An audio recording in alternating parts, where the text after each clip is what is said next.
안녕하십니까. 요즘 윤석열 검찰총장과 한동훈 검사장이 추미애 법무장관을 비롯한 정권 실세들에 의해서 수족이 다 이제 잘린 채로 모든 실권을 상실하고 이제 수사를 받게 되는 그런 단계까지 이르게 된 것 같습니다. 윤석열 검찰총장과 한동훈 검사장은 이명박, 박근혜 전직 두 대통령을 구속시키고 또 그 정권을 삼게 일했던 고위공직자 120여 명을 구속을 시키고 그 수사 과정에서 한 6명 정도가 자살에 이르게 된 그러한 이른바 이 문재인 정권을 전후로 해서 시작된 적폐 수사, 적폐 청산 수사의 주역들이었습니다. 저는 그 수사를 지켜보면서 이 태블릿 PC, 물론 이것이 그 PC는 아니지만은 최순실 씨가 사용했다는 태블릿 PC가 스모킹 건이 되어서 이 탄핵 정국을 이끌지 않았습니까? 이거 다 가짜라는 게 드러났잖아요. 저는 이 태블릿 PC 하나만 놓고 봐도 이 적폐 수사와 탄핵 과정은 심각한 문제가 있다, 이렇게 생각을 합니다. 저는 목사로서 이 부분을 도저히 그냥 지나갈 수가 없습니다. 사실이 아닌 것을 가지고 엄청난 정변의 스모킹건으로 삼았다. 이거는 저 개인뿐만 아니라 이 땅에 정직과 진실을 마음에 담은 모든 시민들은 용납하지 않고 있을 것입니다. 역사는 분명히 기억할 것입니다. 그리고 박근혜 대통령 탄핵할 때 이정미 헌법재판소장 대행이 뭐라고 했습니까? 헌법 수호의 의지가 없어 보인다. 그거 어떻게 압니까? 수호의 의지가 있는지 없는지 뭐 어떻게 보인다는 것으로 탄핵이 가능한가요? 이 책은 탄핵, 인사이드 아웃이라는 책이고 이 책은 지나간 탄핵, 다가올 탄핵이라는 책입니다. 이 탄핵 심판에 또는 탄핵 재판 과정에서 변호사로 참여했던 최명성 변호사님이 쓴 책인데요.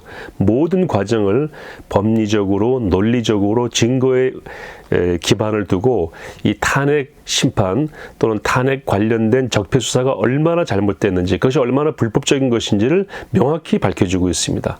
소위 공동정범, 그리고 뭐 경제공동체, 경제공동체라는 말은 새로 만든 신조어죠. 그리고 뭐 묵시적 청탁을 했다. 이거는 쓰지 않던 신조어. 이런 신조어들을 만들고 새로운 법리를 만들어가지고 억지로 탄핵을 시킨 것은 아닌가 하는 의혹을 재판부와 또 이 검찰이 지금까지 그렇게 받고 있는 것입니다. 한간에 들리는 말로는 당시 헌법재판관들이 지금 이제 옷을 벗고 나와서 그때 우리가 어쩔 수 없었다라고 하는 넋두리를 하고 돌아다닌다라고 하는 얘기를 제가 보도를 통해 들은 적이 있는데 사실이 무엇인지는 알지 못하지만 현재 밝혀진 내용만 봐도 그 탄핵은 상당히 무리가 있었다. 이 모든 일을 시작한 사람이 당시 특검 우리 핵심이 바로 이 윤석열 그리고 한동훈 이런 검사들이었죠. 그리고 윤석열 검사는 초고속 승진을 해서 검사장이 되고 그리고 검사장의 신분으로 서울중앙지검장이 되고 서울중앙지검장에서 곧바로 검찰총장이 되는 초고속 승진을 통해서 다시 이 정권의 사냥꾼 역할을 할 수 있도록 임무를 부여받았던 것입니다. 한동훈 검사도 검사장으로 승진을 해서 이제 굉장히 주요 직위에 오르게 되었고 윤 총장과 함께 그 특검 사단들이 이 정권의 구미에 맞는 적폐 수사, 사냥개 역할을 통해서 이 정권의 출발의 정당성을 계속해서 보장해주는 그런 일을 하기를 원했던 것이죠. 그런데 저는 이 사람들의 행태를 보면서 언젠가는 역사의 심판을 받게 될 것이다. 언젠가는 진실의 법정, 양심의 법정에 서게 될 것이다. 준엄한 심판을 받게 될 것이다. 그렇게 생각하고 있었습니다. 그런데 놀랍게도 그 심판이 이렇게 일찍 온 것입니다. 그것도 이 정권에 의해서 손발이 묶이고 내가 억울하다.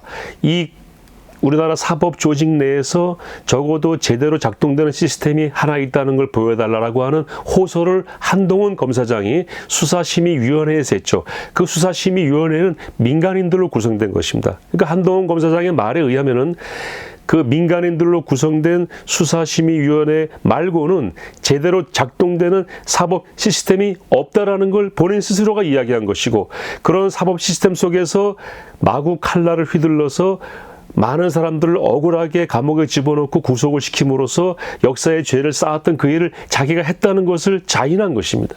저는 이 정권이 끝나기도 전에 이 사람들이 이렇게 토사구팽 당하는 걸 보면서 정말 역사의 심판은 무서운 것이구나 하는 생각을 다시 한번 하지 않을 수가 없었습니다.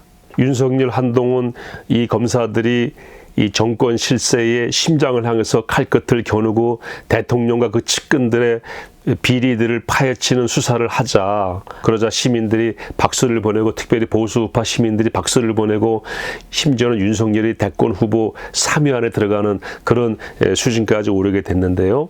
지금 윤석열, 한동훈 이런 검사들이 문재인 정권의 그 비리를 드러내고 그 측근들과 핵심 권력 가진 자들의 그 불법적인 내용들을 파헤치고 지금 사법적인 처리를 위해서 간다고 해서 그들이 과거에 무리하고 불법적이고 부당한 수사를 통해서 수없이 많은 억울한 사람들을 양산하고 정권을 무너뜨리고 이 정권을 출범시킨 그 죄가가 없어지는 것은 결코 아닙니다.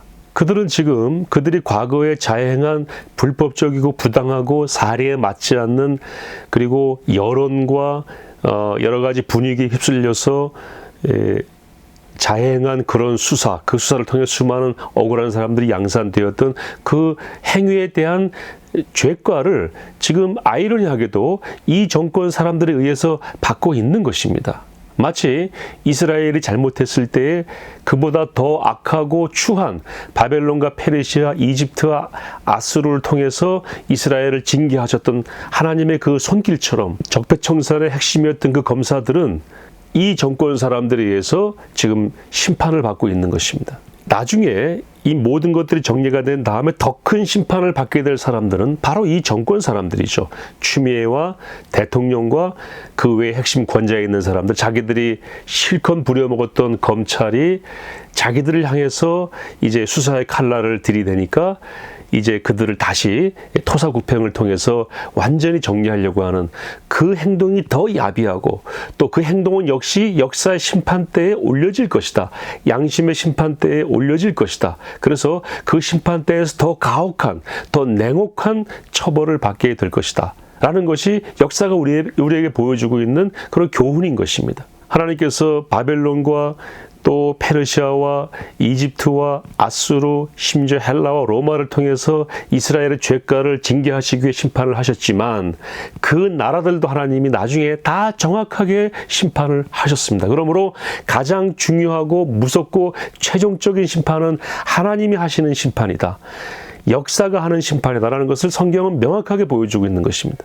우리는 어떤 검찰권이 우리를 유리하게 하고 속 시원하게 해주는 그런 수사를 한다고 해서 박수를 보낼 것이 아니고, 또 우리가 좀 불편하고 좀 불리하게 느껴지는 그런 수사를 한다고 해서 미워하거나 그럴 것이 아니고, 보편 타당한 기준에 맞게 자기 일을 하는 것인가, 검찰에게 주어진 검찰권을 정확하게 공정하게 사용하고 있는 것인가에 따라서 박수를 보낼 것인가 말 것인가를 결정해야 된다고 생각합니다. 왜냐하면 그들이 하는 그 모든 행동은 나중에 역사의 법정에서, 양심의 법정에서, 그리고 최종적이고 유일한 재판관이신 하나님의 법정에서 심판을 받을 것이기 때문입니다. 그래서 우리는 하나님의 법정이 있다라고 하는 그 생각에서 그 법정에서 어떤 평가를 받고 있을 것인가 하는 것이 우리의 판단의 기준이 되어야 되지 않겠는가. 그런 기준으로 본다면 윤석열, 한동훈 이런 검사들은 이 정권의 손에 의해서라도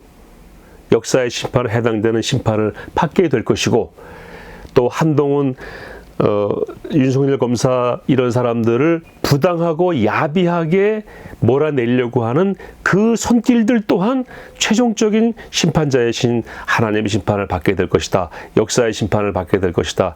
양심의 법정에서 심판을 받게 될 것이다. 이 땅에 생겨진 모든 재판에 대해서 최종적인 최종심은 하나님의 심판이 될 것이다.